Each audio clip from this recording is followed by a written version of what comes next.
Harry and Meghan Markle's surrogacy scandal has entered the mainstream media domain. It sounds fake. Imagine me whispering this to you like a big secret. What if the royal baby everyone celebrated like crazy was not actually what the world was told at all? It's just so disgusting. For a long time, Meghan Markle and Prince Harry have been spinning the story of Archie's birth like a secret tale, full of mystery, privacy, and a bold pushback against the palace. People think her kids are fake. They think they're AI. But now people are speaking louder and stronger, and they are coming with proof in their hands. It was a dreadful thing to do, and actually completely wrong. People are now whispering in shock, saying maybe something very dark was hidden behind those hospital doors. And the way this is coming out now is shaking everyone. Take a listen. This scandal comes as no surprise. Speculation about the children has been simmering for years. Right in the middle of all this drama stands Candace Owens, and everyone is staring at her now. I was instantly enraged from this 10-second clip. It just annoyed me. People are gasping as Candace Owens steps up throwing shade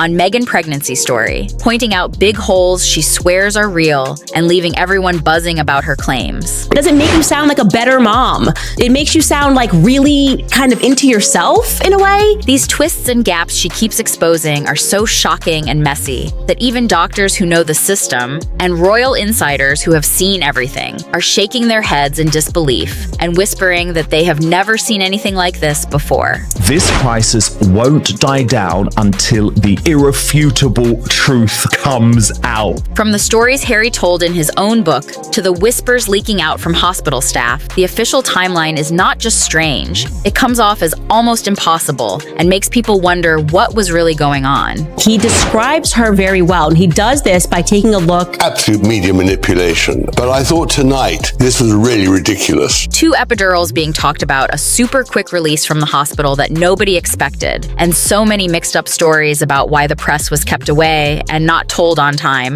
All these bits piling up and making the whole situation look like a mystery that is getting bigger and harder for people to ignore. Buckingham Palace is being pressured to remove Prince Archie and Princess Elizabeth from the UK's royal line of succession until the Duchess provides absolute proof that she popped out both babies herself. When you pull all these strange pieces together, the image you get is nothing like a sweet royal baby story. It looks more like a tangled mess of secrets and contradictions that just keeps growing bigger and louder. And if even a small part of this whole tale falls apart under real questioning, it throws out a cold, scary thought about what the royals might have been hiding. And why, and if these twists are true, then the crowd who cheered for Archie and believed every word from Meghan and Harry may have had their trust broken right from the start. Why lie? It was just so truly bizarre. Hold on. Before making up your mind, let's lay out the pieces, because what comes next could flip the way you see this royal story.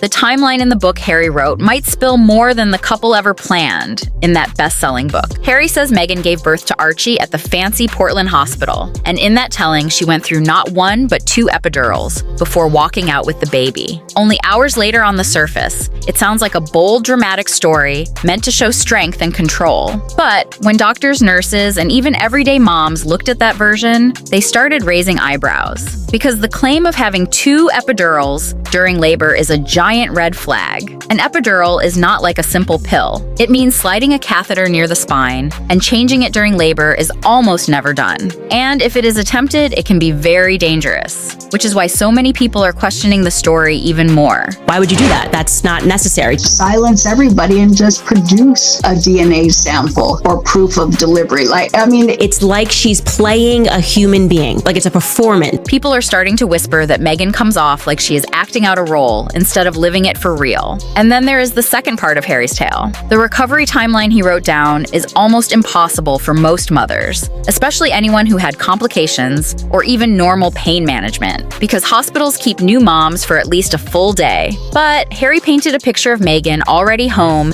and settled with Archie only 2 hours after giving birth. And that is where it turns even stranger, because Portland Hospital sits right in central London, while their Frogmore Cottage home is a long drive away. And when you add up discharge papers, newborn checks, pain recovery and travel time. The math simply does not work out, even in the best case scenario. It feels like the story was rushed and smoothed over in a way that is just too convenient. And people are now asking, why make up a version that doctors say does not match reality? And if this timeline is off, then what other parts of their polished tale could also be misleading? Because as weird as it already sounds, the contradictions start piling even higher when you dig into how the palace itself handled the arrival of Archie. Bothers me first because it's a lie. She's not in the hospital trying to induce labor by twerking. The hospital will not give you a bed because you're trying to induce labor. You are not allowed. If Harry timeline made people stare in disbelief, then Meghan way of handling the press blew everything wide open. Because when a royal baby is born, there is always a tight old school routine. The queen gets the first word, an official note is written, and the press is told almost right away so the public can share the joy. But when Archie showed up, all of those traditions seemed to disappear. Meghan herself gave not one, not two, but three totally different reasons for why the press was left out. One time she said it was about privacy. Another time she hinted at birth complications. And then in yet another telling the story changed again, which made people whisper that if the truth was simple, why so many versions? Even reporters who usually go easy on the royals admitted they were confused. Some said they were told Archie had already arrived hours earlier. Others got messages saying the Duchess was still in labor, when she really was not. This kind of chaos does not just break protocol, it chips away at the credibility of the whole royal machine. And everyone knows, palace security and staff live by strict rules. So a mess like this does not happen by mistake. The secrecy and the shifting stories did not just make people curious, they lit a spark of real suspicion. Put up a camera, fixate it, and then both of you start twerking. Because in her mind, she was thinking, I'm going to release this later in a Netflix doc or release it later to show people how relatable I am. Otherwise, you can have a cute moment with your husband without recording it. Like, why would you record this for any reason? Why would you record this in the hospital? People are now asking if all that confusion was really a clumsy mistake or a careful plan to hide what truly happened when Archie was born. Because as strange as the press drama was, it looks small next to what pops up when you dig into Portland Hospital itself. Some wonder if these mixed up stories are about protecting privacy, building sympathy, or hiding something even deeper about the monarchy. And one of the biggest sticking points is Harry's description of Meghan getting 2 epidurals during labor, which made medical professionals instantly raise their eyebrows. For anyone who does not know,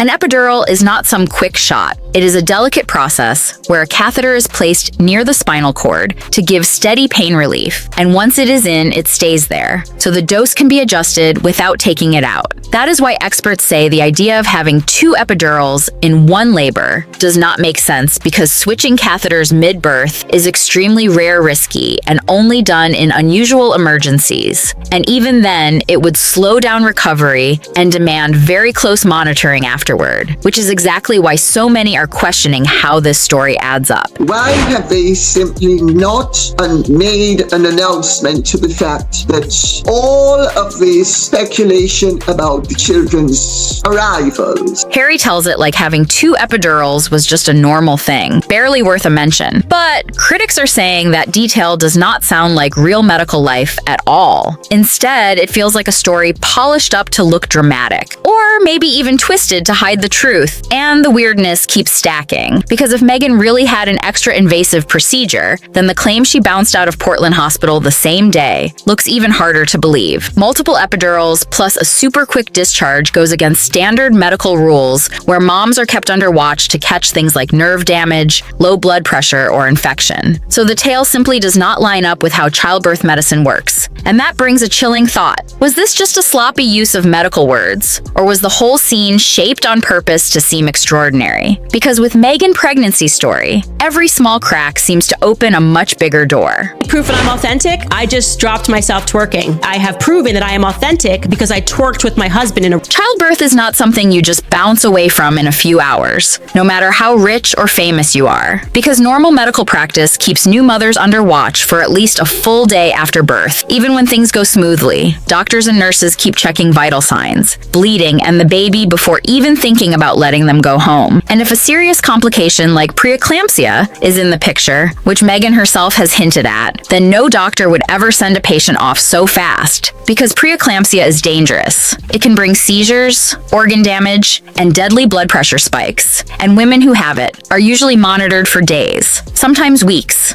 to make sure they are safe. Yet Harry's book says Meghan gave birth, had multiple interventions, and was back home in the time it takes to watch a movie that is not just odd. It flies in the face of what obstetricians call safe, responsible care, and medical experts looking at the story have called it reckless at best and impossible at worst. And this is where the contradictions hit even harder, because Meghan has put herself forward as a champion of maternal health awareness, talking about how important proper care and monitoring are. But if her story of leaving so soon after birth is true, it goes against the standards she promotes. And if it is not true, then the public has been fed a polished version that does not match reality either way. The tale opens up more questions than answers, and those questions only grow sharper as insider accounts begin to spill out. If you had those things, it would be very easy just to put them out there and say, this is what happened. This is what it is. Behind all the shiny royal press releases, people inside Portland Hospital whisper about a totally different scene. Anonymous staff talk about strange things that do not match the polished story. One of them even questioned Harry's claim about ordering late-night food, pointing out that patients cannot just summon gourmet meals at any time. Yes, Portland offers fancy dining, but the dishes Meghan supposedly craved do not match what staff remember serving. Another odd detail is the so-called secret elevator Harry described in his book, because longtime employees say the place is discreet, but there is nothing like a hidden escape system. Only normal private corridors like any other luxury clinic. These little contradictions might look small alone, but stacked together they create a worrying picture, a tale shaped for public eyes instead of fact. And now add in the quiet testimony of a supposed insider who says Meghan's stay was far less dramatic than told,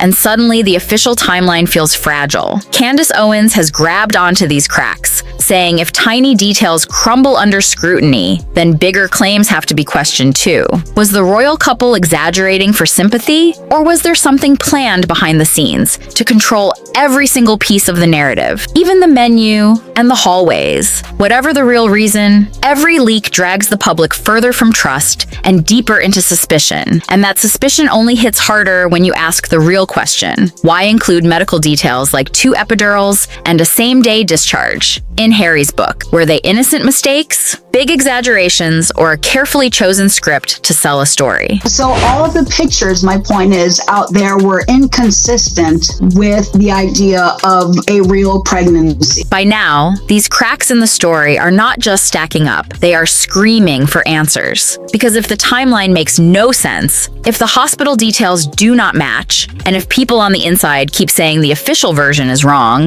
then it leaves one big chilling why. Why would Meghan and Harry feel the need to change or dress up something as personal as the birth of their baby? Some whisper it was about control and keeping power over their own story in a royal world where privacy barely exists. Others think it was a plan to pull in sympathy, showing Meghan as a woman under huge pressure, facing impossible challenges. And some even believe the secrecy had nothing to do with her at all, but was meant to shield the monarchy from uncomfortable truths. Whatever the reason, the contradictions backfired. Instead of shutting critics up, they gave doubters even more ammo. Every shifted detail, every blurred date, every strange memory, feeding the idea that something is off. And once the public starts feeling misled, trust is almost impossible to get back. Candace Owens has jumped right into that mistrust, amplifying doubts that were already there. Because if a royal couple cannot be straight about a birth, what else might they be hiding? Whether this was a calculated PR move or a messy web of half-truths, the result is the same. People are questioning the integrity of the entire tale, and that sets the stage for a final reckoning about these contradictions, the fallout, and what they could mean for Meghan and Harry credibility. From here on, I am sorry, but and genuinely, I don't even mean to attack her.